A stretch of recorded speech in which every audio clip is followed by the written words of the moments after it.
Welcome, folks, to another episode of Jbassers Exposed Vet Productions on this beautiful, sunshiny, hotter than you know what, July 24th, 2025. It's so hot out there, the trees are melting. I got my one and only famous co-host today, Mr. Ray Cobb. How you doing, Ray? I'm doing great. I'm trying to stay cool inside right now.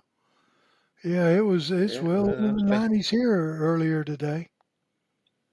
Oh, it's just flat out hot. We went out to a little town today and got something brought back, and I was outside for about 20 minutes in it, and I thought I was going to die. And Yeah. it's just too hot. But being today's the 24th, and we're going to discuss the rider benefits today. Kind of a morbid topic, of course, you know. I mean, with all the people passing away lately, it kind of, it's time to do one. I mean, we've lost a lot of folks, not just veterans, but, well-respected celebrities. Hulk Hogan died just here yesterday. Well, that's what I Tim lost saw. several It good sounded people. like Yeah. Willie Nelson didn't doing too good either. Well, Willie's got he's got the problem. Of course, now according to over the tabloids, Willie's died 10 times in the past 15 years. But he lost a lot of folks, and you know, uh, the reason we're saying is if you're, veterans, there's a little different issue there because there's survivor benefits from the VA that are available to spouses of veterans, and we'll kind of cover that. I'll start off if something happens to the veteran while he's got a claim still active or an appeal. We'll start off with that. And you know, we lost one here a while back. Had a claim in, and his representative took over and did everything right. And so, if you're a widow, soon be, and you say your veteran passes while you have an active claim in, you're going to have your hands full. You got so much stuff going on with planning and this and that, and insurance and everything else that veterans benefits are going to be probably a little bit on the back burner. But what you're looking at is if your veteran had a claim in, and say for example he wasn't 100%, and his claim he had in was one that would make him 100%, then it's possible. So what you have to do is you have to do it yourself. If you can, to get somebody that knows what they're doing first of all, because this is very, very, uh, very unlevel ground. Let's put it that way. Get an accredited representative. I would get uh, probably an accredited VA claims agent, something like that knows what's done it before. They can show you the ropes on it. Because the first thing you want to do is you want to file for two things. You want to file for DIC, which is dependent indemnity compensation, and you also want to file an accrued benefits claim. And that means that basically when the veteran dies, the claim dies with the veteran. So the spouse, and only the spouse, it can't be anybody else, basically has to file an accrued benefits claim. And that will anything the VA owes the spouse up to the date of his death will be paid to the to the living, the wife or whatever, the veteran, or if the veteran is female, the husband. Because that's what it is.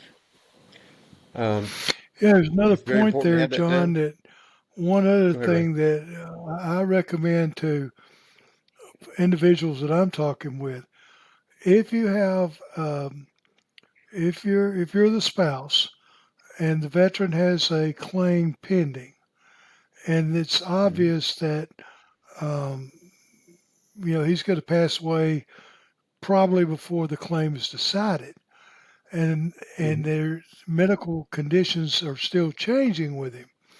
It's important that the veteran, even if he really has to scribble it, there's a form, and I'm sorry I don't remember the number on the form, but there's a form allowing the spouse, and like you said, only the spouse, to intervene and add additional medical evidence to the claim. Yeah. Um, Yeah. whether she does it, which in most cases, what you and I both would recommend is that she by this time has a accredited agent working with her, or Yes. else some really computer savvy, intelligent sons or daughters to Mhm. help her. That would work. But you got to Mhm. that form has to be signed uh, by the veteran, naming her the right to intervene. Now, what that also means, that makes it Makes her easier POA. if he does pass it away to file the form that you were just speaking of in order to Hmm. continue to get the back benefits when the claim is Hmm. decided and to force the But now, claim to be decided. That's really important hmm there because if you don't do that, then they don't have to make a decision on the claim. It just vanishes into clear air as if it never existed. poof, Just it's because you have a gone. claim in, once that veteran's deceased and those other forms Hmm. aren't filled out, don't hold me to the time frame, but I'm thinking 30 days from his death, then the claim just automatically goes away and cannot be regenerated. Hmm. Unless the spouse has an incapacitating, and maybe say, for example, um, they're driving down to Florida on a little vacation, and they get in a car wreck and he gets killed. And she's so boogered up, she's in a coma. And she's in there for like 6 months, and that she's incapacitated, can't do it. So that's one of the only caveats I see that would change that rule. Uh, Now this is only we're talking about if you got an active claim or an appeal, okay? If you got an active claim or appeal and you don't have an accredited representative, by all means, go on the VA.gov website and look do the search for the people. Can call somebody close to you. There's a listing of the appeals agents, and there's also a listing of the VSOs. Somebody that knows what they're doing, and you can qualify them and see. Uh, Basically, that's if you have an open claim or an appeal. Now, switch gears just a little bit. Um, Dependent indemnity compensation is payable to a spouse of a veteran who's passed away due to a service-connected illness condition. You don't have to be 100% if the condition itself is what caused the veteran's death or is mentioned in the veteran's death. It does not have to be the main cause or just has to be a contributing factor. Say, for example, uh, the veteran has lung heart disease and he dies of his lung disease, but his heart gives out. That's a contributing factor. Um, Also, if the veteran is married and has been service connected for 10 years and had been married for how long, Ray? Is that 10 years also, or is it different? My understanding, it's the same, but that may not be Hmm. correct because someone had told me that once that it doesn't matter once that the VA has acknowledged the spouse and she is receiving spousal benefits. Now that's Yeah. the way one person explained it to me. Um, Well, we'll that's check into that. But anyhow, mm, yeah, if the veteran's been service connected for 10 years and he's been basically 100% for 10 years, and the spouse is covered, supposedly it's correct, covered under any cause of death, regardless whether it's accidental or anything like that. right. So that's one benefit that, um, uh, again, don't do this alone. Uh, get an accredited representative to help you. Um, I am tired of seeing and looking on all these veterans websites and reading through and seeing all these old crap moments. Oh no, I got this happened, that happened. And why did that happen? I was trying to do it by myself. Why did you do it by yourself? You didn't have accredited representation to help you that could have avoided that? Well, At least yeah, I I'm mean, saying this. we see that all the time. You and I do. You and I see it, we hear it, and it's just a basic. And you always hear the thing. Well, why do I want to give somebody else the money? Because if you don't, you're not going to get any money. Probably, you're going to get. They're going to figure out ways to make you Mm. goof up. That's the way Uh, I look at it. the reason I said that, Ray, is I was reading one the other day. This poor person has got denied on their claim. So instead of filing for a high-level review or supplemental appeal, they decided to file again. So they did another intent to file. They won their claim based off that intent to file with the other evidence. They wouldn't go back to the date of the first claim. They went back to the date of the intent to file. Hmm. Hmm. So they lost a few dollars. Do not screw the pooch, folks. Because there's two things you don't want to do. Of course, they say don't poke the bear, but don't screw the pooch either. Hmm. uh, but other benefits involved um, for the spouse will be, say, for example, she wasn't 100% and he passed away with service-connected disability, she gets her DIC. Based off of service-connected death, she should be entitled to Champ VA insurance, which basically is a 80% paid insurance, medical, uh, pharmacy, 80%, um, no out-of-pocket cost, except for the other 20% copays to the other doctor. But if you get Medicare, if you're 65 years older, you have to, and you have Medicare, you're eligible for Medicare, you cannot get Champ VA unless you take Medicare Part B. They will not give it to you because you don't have Part B. Medicare becomes primary and Champ VA becomes secondary. Uh, it's still worthless because it's free insurance. You don't have to pay the money for it. They'll pay you the 20% of your other copays for Medicare, so you'll have no copays. And it still acts as a medical card or as a medicine, payer too for prescriptions. And it'll keep you out of the, I guess, the donut hole, or if you want to, because you got the D plan, all this other stuff. And people say they don't need it, but trust me, one day it'll come Makes a when you difference. need it. Yeah, Medicare Part B there's makes a another big thing, difference John. too. I don't know how it's working. Recently, as you're aware, Pam has started having to go on a prescription that she's going to need to take the Mm-hmm. rest of her life. Now, we were Mm-hmm. very surprised because due to the fact of certain medications, and there's a few other programs that are out there, but it's basically if it's a generic name or generic drug or with the Yeah. same for the medication, and then also there's some groups out there.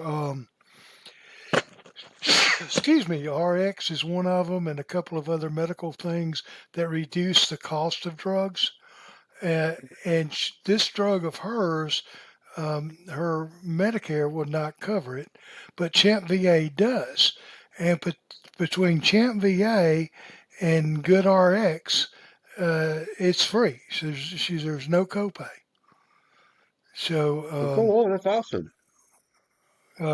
without it, it wasn't much. I mean, it was $18 a month if she'd had the copay, but because Mm-hmm. she signed up and got into Good RX, then and that's good at several drugstores. I think CVS, Walgreens, and all the major ones Mm-hmm. accept that, and some of them even have their own plan. So Mm-hmm. you need to make sure you get in that too, folks, because that can make a difference. I mean, here all of a sudden we're facing that we're going to need this prescription for hopefully 20 or 30 years. I don't know if she'll Mm-hmm. live to be 95, but if she Well, does, let's just hope she then does. yeah, Just plan on then her. we Yeah, know let's that make plans. that's covered. So those are some things that you also want to make sure that you can have in place before your veteran becomes deceased. Right. And I don't know if there's an age limit on that or not. Some reason I I'm don't know. thinking when we signed up it was 55 Mm-hmm. Yeah. in order to at least enroll in the one that we're enrolled Mm-hmm. Okay. Now, I know several veterans that have passed away, and they've had children. Some that became disabled at a little age, like some children get meningitis at a young age or polio or something like that, and they're disabled for life. And the VA pays a dependent pay for them too. So I don't know how that actually works. In fact, if the veteran passed away. I know we lost one vet down in another part of Kentucky that had a child that was in bad shape, and he was but he was in constant care, and I think they're still paying for him. So that's something we need to investigate. I mean, don't quote the show there. We can dig into it and see, but you can ask. If you got that situation going, you can ask. I'd call the regional office and ask them personally, and 1-800-827-1000, and explain to them, what your question is, and have them try to answer it. But losing a vet's not fun. But most vets that die of service connected conditions are kind of battle casualties, in my opinion. It just took them forever, took them a long time to finally wind up and die.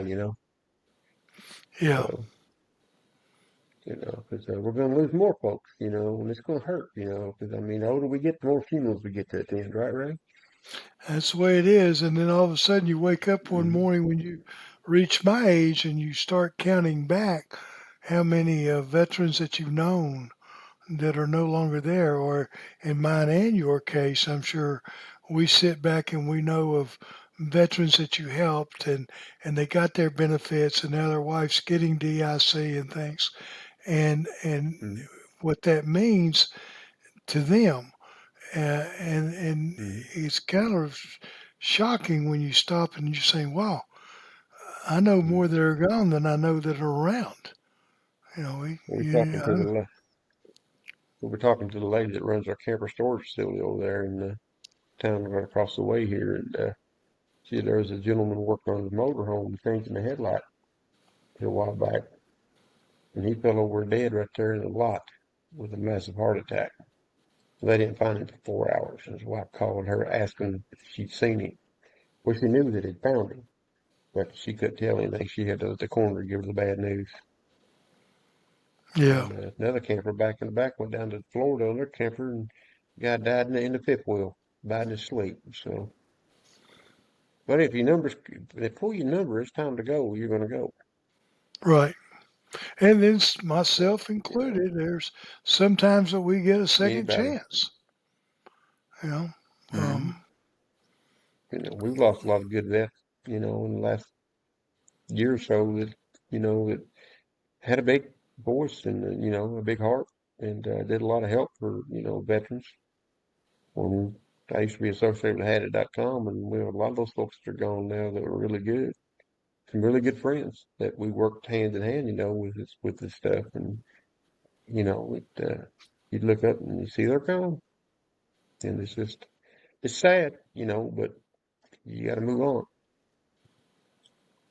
So, that's probably making friends, especially, if you deal with veterans, especially as figured up as we are, it's time's not going to last forever. So it's better to make the best of what time you have while you're having it.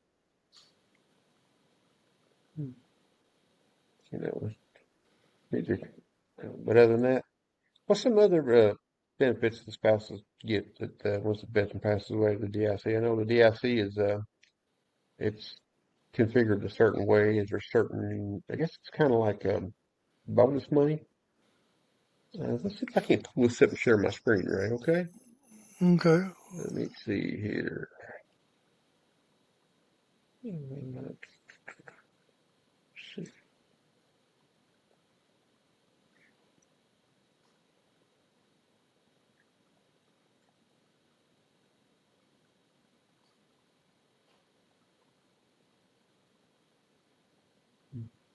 there you go. Showing it.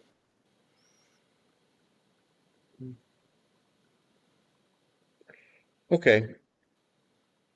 Here's the surviving spouses effective December 1st, 2024. If the veteran had a VA disability rating, total, this including IU, for 8 full years leading up to their death, and you're married to the veteran for those same 8 years, so it's 8-year rule. The added monthly amount basically is 351.02. Well, you're right. After, okay. You have a disability and need help with regular activities like eating, bathing. That's aid attendance, which is $409 a month. If you couldn't leave your house because of your disability, it's 191.85. Hmm. You have one or more children under the age of 18. Hmm. There's a transitional benefit for 2 years of $350 for the first 2 years after the veteran's death, and then 400, and so the portion rate's 409.53 for each child. So the total payment for the first 2 years, the monthly rate is 1653.07. Uh,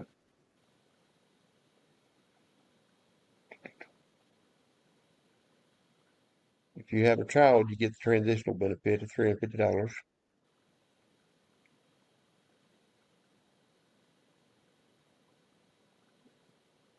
After 2 years, whoa, that's a pretty good lick. Well, that's the total. So that all depends if you need aid attendants to come and help you do stuff, if you're elderly and things like that. But if you've married 8 years, it's an additional $351.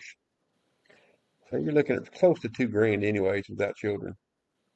If you have aid attendants and you can get pretty much close to 2,400 bucks, which it's not gonna you're not gonna get rich off of it, but I'm sure that'll help you a whole lot, because you're gonna get the veteran Social Security too, and your Social Security. If you work, you probably draw your own unless he was the higher earner and you draw his. And if you guys got a question about Social Security, about this stuff, about what happens if they pass away, there's an excellent little lady named Lisa Hiring. She's been on the show before, and her website is Side by Side Solutions. You guys can look that up, www.sidebysidesolutions.com. You ask her questions or whatever. She'll help you with anything dealing with Social Security, with survival benefits and things like that with veterans. So I'll give her a shout out. She's pretty sharp. She retired from Social Security and she knows what she's doing. So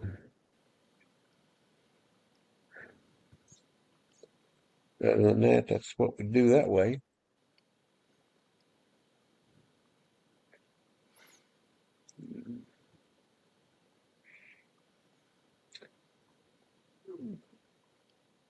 Any other benefit you think of, Ray, for a spouse?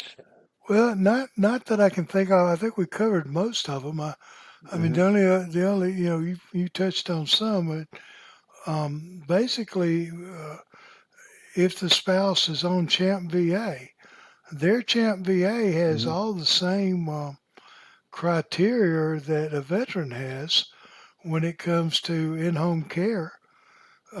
Hmm. And in-home care can be everything from a nurse coming in.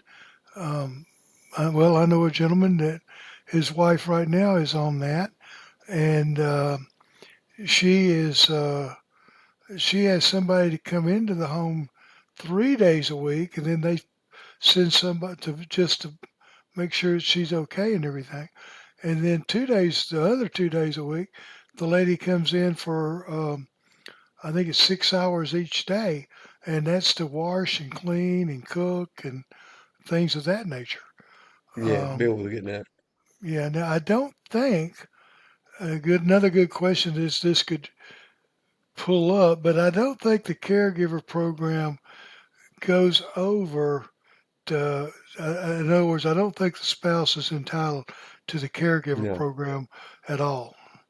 Someone no, was because asking me about that last week, and I said, in best of my knowledge, no. The no, caregiver program is strictly the veteran. veterans thing. Hmm. Well, it was written by law, so it has to be a veteran-only issue. Um, Hmm. but it's kind of like I said, it's kind of a morbid topic. Um, but Well, it given the is, fact but we've lost, yeah, if you look at it this way, it's no different than individuals. They go down, and there's a way to look at it, in my opinion. You go down and you look at this the same way you would go down and pre-plan your funeral. So you get it done the way hmm, you want it done and relieve a lot of the pressure off your family. And that's exactly hmm, for the veteran. If you'll get all this lined up, another thing that you need to do that is easier. Um, it's not hard to do, but you got to do it. You Mm-hmm. got to make sure, ladies or gentlemen, either one, whichever it affects, if you've had a divorce, you got to make sure you have both uh, copies of both of your divorce decree. Mm-hmm. I did not know that. Our friend Alex Graham told me that, and You better have. fortunately, he looked at mine and he said, "Oh well, okay, that's all right, we got it." I mean, so if you both have been divorced, you got to have both of your divorce decrees on file or Yes. ready to be filed. So that's Mm-hmm. something that uh, a lot of people. I didn't know it. I overlooked it, and just kind of getting my things in order now for Pam uh, is I wanted to make sure I had everything you need, and they're going to give you um, five, mostly in the state of Tennessee anyway. You get 5 copies of your death certificate without charging. So you can take you're going to need 2 of those in the VA, Mm-hmm. and so you need to make sure you have 2 of those, and then Social Security's going to have one, and then Mm-hmm. you don't know what else you may need the others for. But if you got some Insurance, type of a life banks. insurance, banks, Mm-hmm. uh, all that, a lot of that stuff can be um, predetermined and worked out ahead of time to make it easier on your spouse. Um, Mm-hmm. and then you get the right things together for your DIC that you're going to need, have them in a file folder. I bumped into Mm-hmm. this one gentleman. He really had it down right. He fixed his wife a little notebook. A little, Yeah. it was an 8.5 by 11 sheet with little protectors in there. And in the front of it, it had everything she would need, forms, numbers, and everything at the time to what she needed Mm-hmm. to do to get DIC. And then as you turn the page, for example, he was divorced. He had a copy of her divorce decree, and then had a copy of his.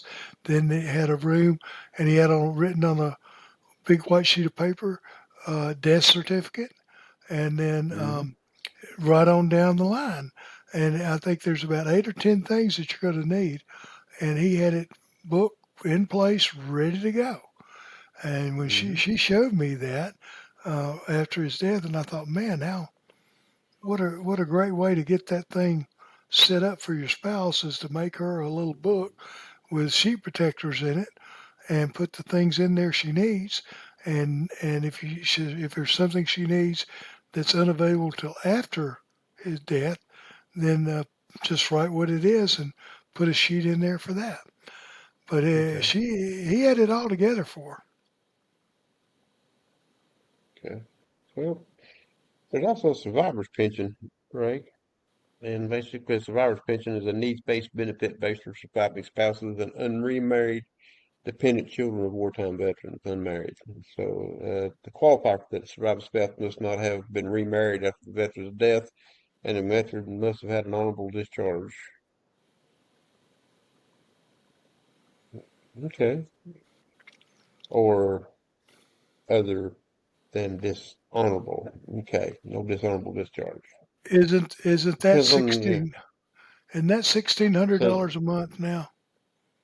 I don't know yet. I'll have to look at it. But it says eligibility depends on the veteran's service dates and where they were served during a wartime period. So if you're a Vietnam vet like that, then you can do it. But the pension amount is based on income and net worth, and it's paid for dependents. So basically, if you're a Gulf War vet or later, that includes you because you might have kids at home or whatever. But it also depends on how much you draw and make and things like that, and how these other things Yeah, go. So if you I get, had this lady come to me. It's been several years ago now, wanting that. She had heard about it. She thought she deserved it. And when I was talking to her, found out in our a little community down the road from us called Flat Creek, and it is just a Flat Creek community. Um, she had a farm there with 250 acres, hmm and she didn't think that was fair since she didn't live on it. That hmm that should count as money. No, she didn't rent it out. No, none of that. It was just sitting there, and she planned on giving it to her kids. That's Hmm. great, but don't expect to be able to Mm-mm. draw a pension, just because you know because you think you might deserve it. Um, you got certain those And that's, qualifications got to be met. be glad you're not a Commonwealth, buddy. If Yeah, you're sitting there on 250 acres, you don't touch it, especially in eastern Kentucky. If they find out there's coal on that property, they'll tax you for the unmined coal on it. really. Wow. Yeah. I wonder if they Now, do that in Texas with the oil. I hope not. I doubt it. I doubt it. I doubt it. You know, it's the Commonwealth. Also, here's a good one. The VA provides burial benefits, including a plot allowance and transportation assistance for eligible veterans and their spouses, which is pretty good. Um, Now, there is a lot of national veteran cemeteries, and the veteran is eligible to be buried there. All national cemeteries, except for one, is managed by the Department of Veteran Affairs. The only one that is not is where? It's got to be Arlington. Arlington. And guys, that's a beautiful place. We were just there a few weeks ago, and it's I wore out two walkers and a scooter to get to there. But no, and the best thing about it is your spouse can be buried with you. If you pass away and you want to go to any of of course, Arlington, it's a little different to get in there, you know. And Arlington's getting pretty much close to being full. You know that, Ray? I did, I did, and Yeah. you're kind of limited as who can be there. You know. Hmm. But any national cemetery you can be buried in, the veteran can be buried there. The spouse can also be buried there. We got one here. It's pretty close, which is pretty cool. Um, you got one down in Chattanooga. It's pretty cool, Ray. Yeah. There's some very famous folks in there. You know Yep. that? I do. My football coach is in there. My high school principal's in there. They both Hmm. served in World War II. And then you got some other famous people in Hmm. there. Do you know Yeah. Francis Scott Well. Key is buried in Nashville? Hmm. Actually, yes. We did a. I was an extra in a movie down there several years ago, and we did a scene real close to his grave. That was the first place that the Hmm. American flag was approved to fly 24/7. Hmm. Pretty cool, man. Yeah. Yep. And man, there's a lot of old stones in that place. I mean, we're Yeah, talking there is. a lot of fancy stones. I mean, you know, none of this little stuff. We're talking stones you could walk under and things like that, you know, and just like humongous, beautiful place, you know. And I won't want to be there after dark, though. You know what I mean? I know. Mm. But also, the spouse can be buried at a national cemetery with a vet. How they do it is if the veteran passes away first, they'll bury him. If the spouse passes away, they'll bury her on top of it. You know that? They're stacked. Hmm. Why? Hmm. I don't know. I mean, she's not going to know the difference, right?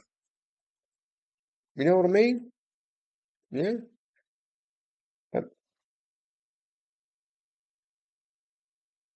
Mm-hmm.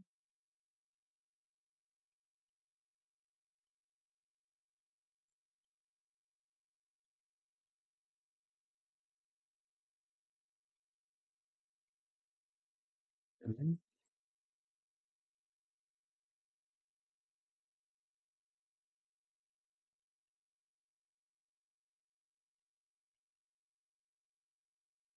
Yes.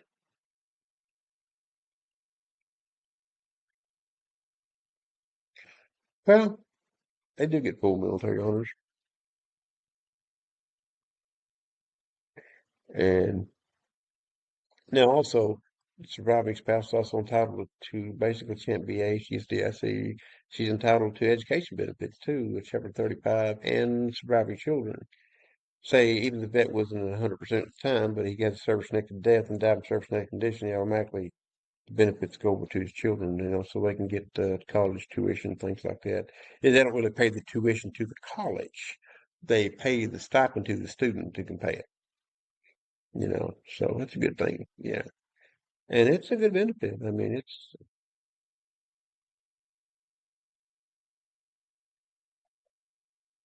Mm-hmm,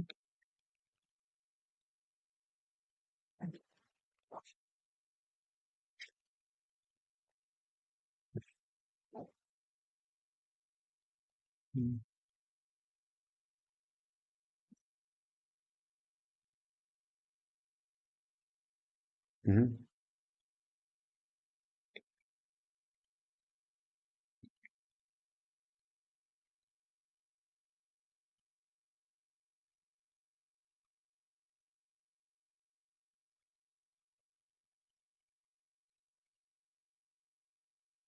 mm-hmm,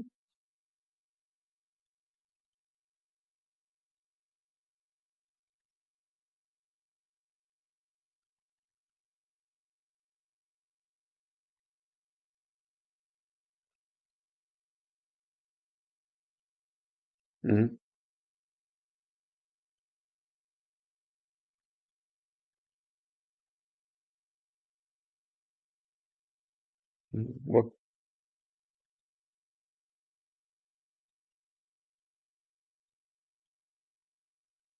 Well, I got one better for you. What kind of grade she make?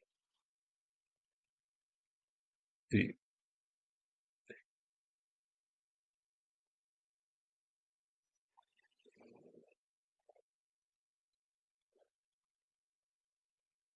Well, reason being is that.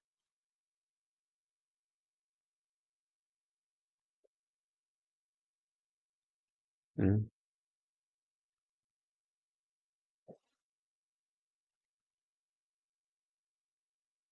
mm-hmm.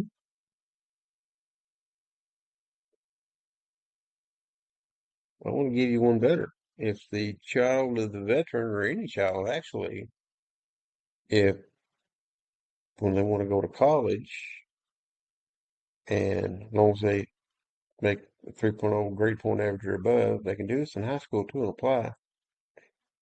And if they want to work for the government, they have to go into an engineering field, whether it be mechanical engineering, any type of engineering, any like computer data science and things like that, any type of STEM they call it, which is you heard of the STEM programs, right? They can apply for the um, DoD Smart program. If they get accepted, they'll pick up a sponsor, will pick them up at the facility, and they'll pay them pretty good. Depends on what level degree they want to do and how long they want to do it. If they want to go to a master's or even a PhD, they'll pay that. And they'll pay them so much per year with the higher level degree, make the more money you get from them. So they pay you, say, 40 grand a year just to go to school. They pay you, and that's the lower end, okay? It's 40 and like 46 for the high end. They pay for your classes, they pay for your school, everything. They give you an allowance for health insurance for the student. It's not on mom and dad's policy. Plus, when you graduate, you have a job. It's a year for year. So if you go to college for 5 years to get an engineering degree, you got to work 5 years for the government, for DOD. But usually in those positions they put you in, it's an upper mobility. So you'll start at one grade, next year go to the next grade. It's always going up and up and up. So you'll start off, but we're talking these people are high grade people, because the smarter you are, the more education you get, the higher grades you're going to get, more money you're going to make. And you can pick any facility you want to go to, you can put in for. So you can pick Florida, any state you want to go to, basically that has a military base, even for the one in your backyard. So that's something you need to look at.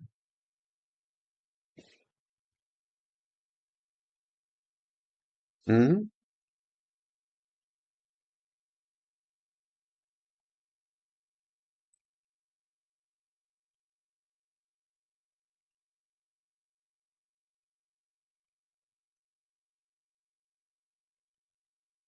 Hmm.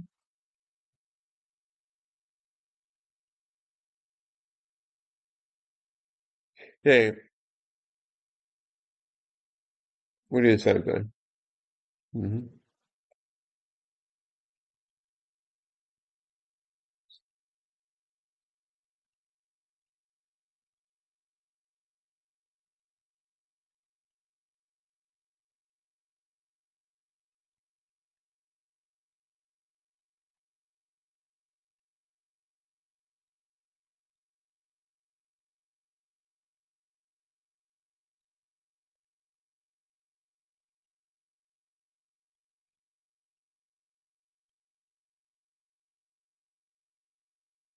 Anywhere within the system.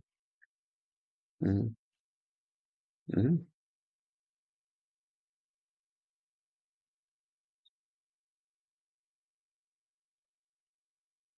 The ophthalmologist there actually, yeah. So a regular optometrist is, yeah, they go to optometry school, a regular optometrist, which is a regular eye doctor. But you get into ophthalmology and retinal specialists and things like that, you're talking medical doctors that went to medical school too.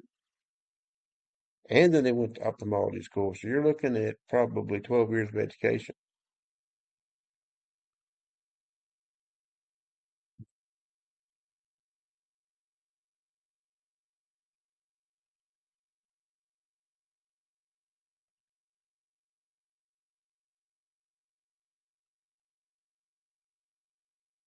Hmm. It's true, because doctors are different.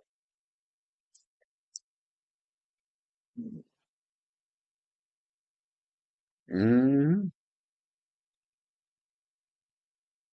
Well, if you got kids wanting, if you get,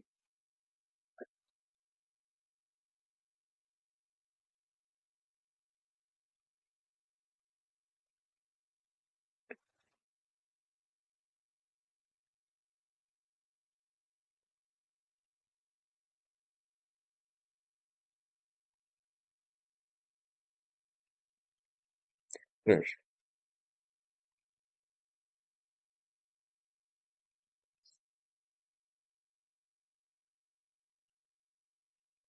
Hmm.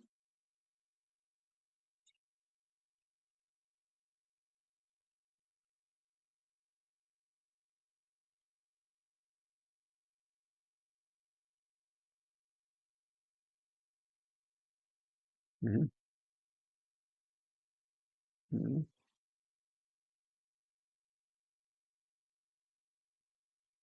It's a fact. AI is going to do a lot of stuff like that.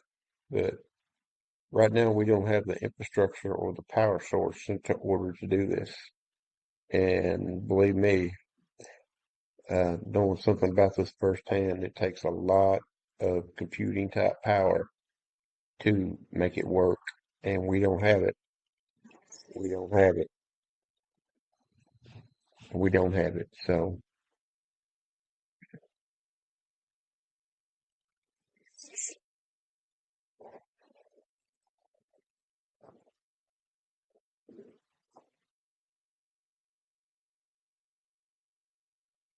hmm.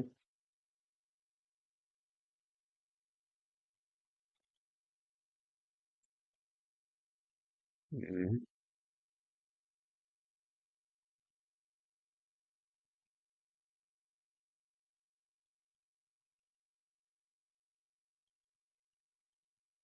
That's a fact, man. But there's a lot of stuff involved with it. I mean, once we get the infrastructure set up, it's going to be a good thing as long as they control it. Because um, eventually it'll be doing surgery and everything on people, and they'll be able to use machinery and the mechanics to get to places where hands can't go, brain surgeries and things like that. Hmm. So, hmm.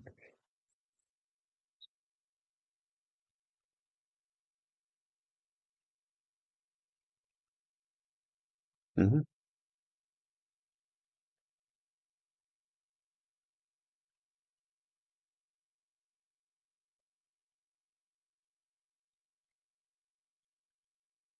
Very, very.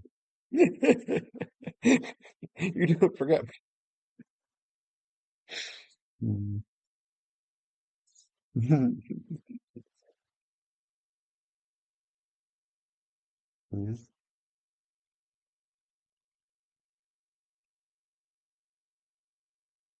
Mhm.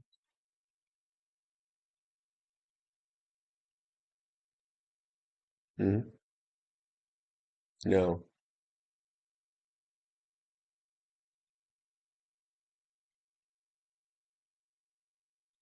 Mhm. Right. Well, you got to realize, though, I mean, it's the best thing with education benefits like that. I mean, it's a good thing. Survivor benefits, there's a lot of stuff out there. But again, there's a lot of criteria involved too, because basically it's the same type of criteria as being 100%. Because once a veteran gets awarded 100% permanent total, then his family, his children get the benefits. Fortunately, I was awarded 100% permanent total many, many moons ago. Over 20 now, right? Matter of fact, knock on wood. You know what that means, don't you? Anyhow, my son was very young when that happened, so we had to wait several years in order for him to do that, and it worked, and he never had a problem with it, and he did really well. Kentucky's got a good education benefit too, so he was very fortunate to do that stuff. Um, Also, the spouse is eligible for the home loan. They can take over the veteran's home loan. If the veteran's getting property tax exemptions in certain states, then she gets them too. Surviving spouse gets them too. Or he. We'll say you never know, because not all veterans are guys, right? There's both. And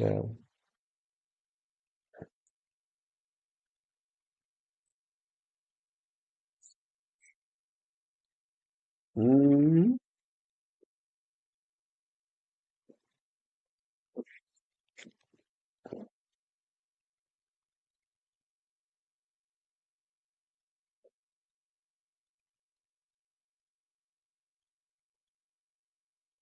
mm-hmm,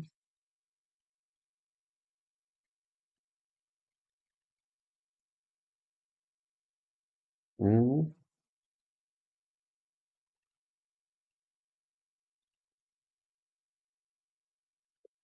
mm-hmm,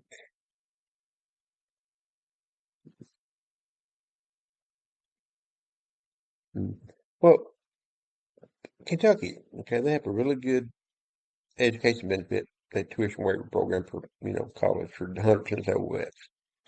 Add that to Chapter 35, we're doing pretty well. Um, the tax is basically the same as, what do you call it, the homestead exemption. And it's small potatoes compared to other states. Most states, they won't pay a property tax on a house or whatever. Um, but the best benefit it has for veterans in the state of Kentucky is back in when Eisenhower built the interstate system. So when you can get on that interstate and get the heck out of here.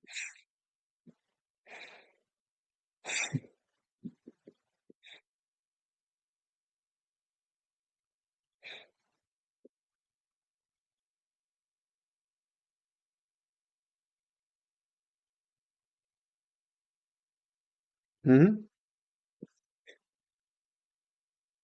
Factor on their house.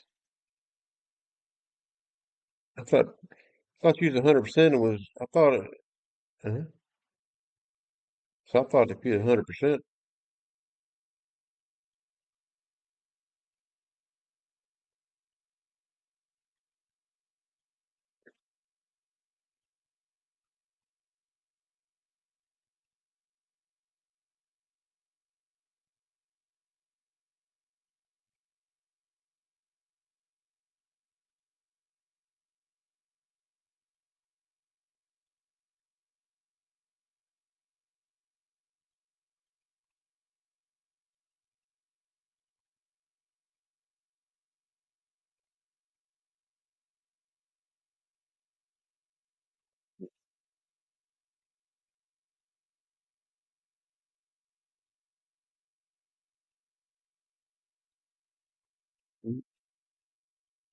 Well, Tennessee used to waive the property tax, right?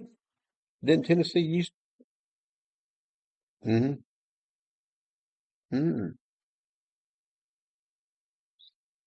What about vehicles?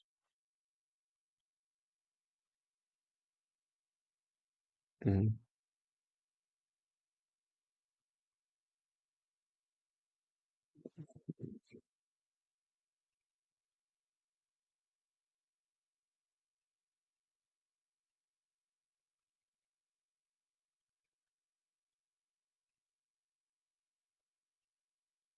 Mm-hmm.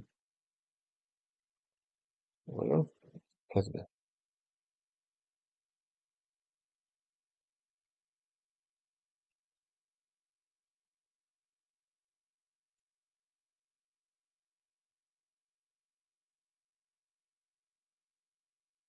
Mm-hmm.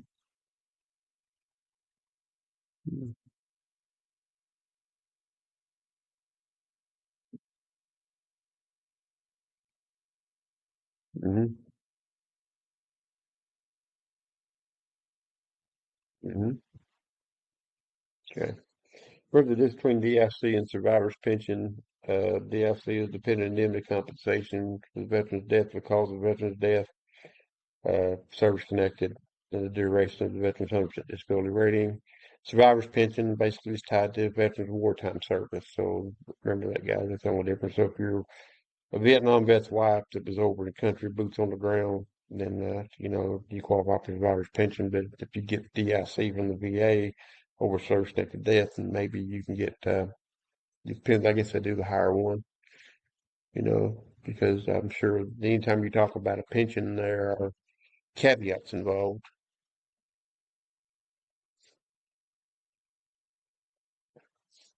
Anytime there's a survivor's pension, there's caveats involved because you start talking pension, you start talking offsets, and you can qualify for this $1,000 as long as you hold your teeth right and things like this, and you poke your teeth every night, and you make this much money. But if you make this much money, that thousand goes to $50, and you get, it's kind of like VA math, right? And we know that Jethro. Mhm. See, Ellie Mae made the first batch of biscuits and turned into Major League Baseballs. Yeah. Ellie Mae made their first batch of biscuits and turned into Major League Baseballs or hockey players. Jethro made VA math. No, no. Mm.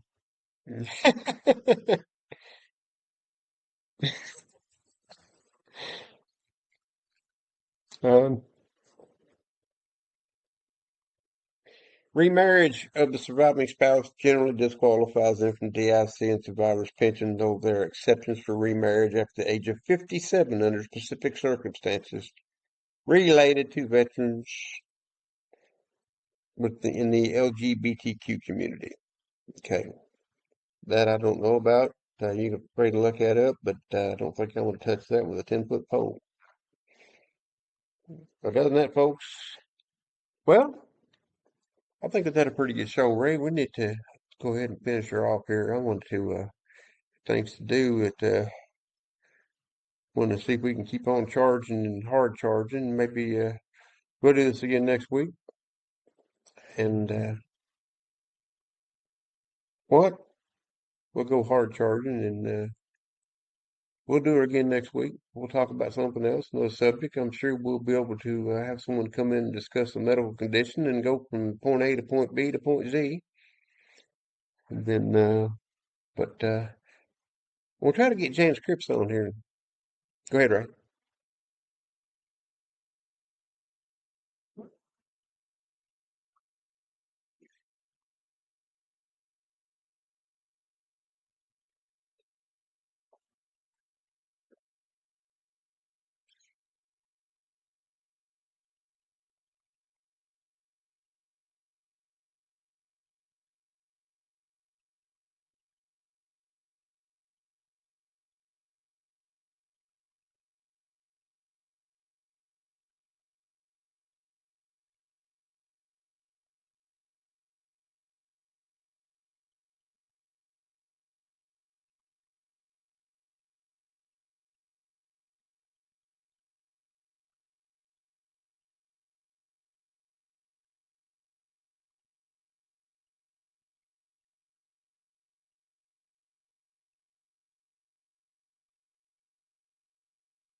It's like the All-Star game, man. That's like the All-Star game, about every 12 years. Mm-hmm.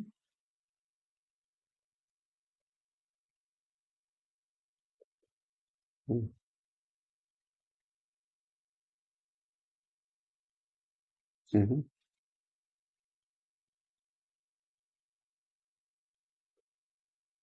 Mm-hmm.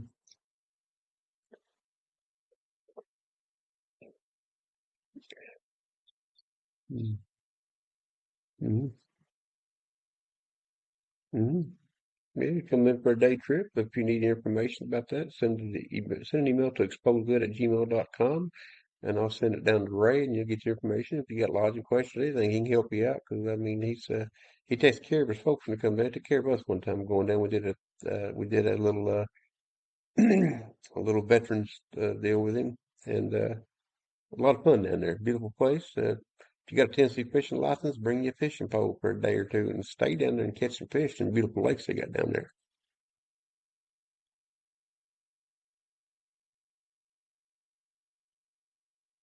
Mm-hmm.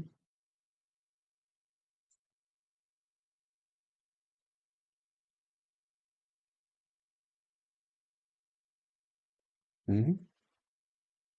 Yeah. All right. Well, guys, we appreciate you listening and watching the show. This will be up here on our the YouTube channel here shortly after it gets downloaded. Ray, thanks for coming on, man. We appreciate you always, being a co-host and always helping out. We appreciate everything you do. We know you're a busy man, but we're glad you do it. And since this will be John, we'll see you next week, folks. We'll be signing off for now. Night.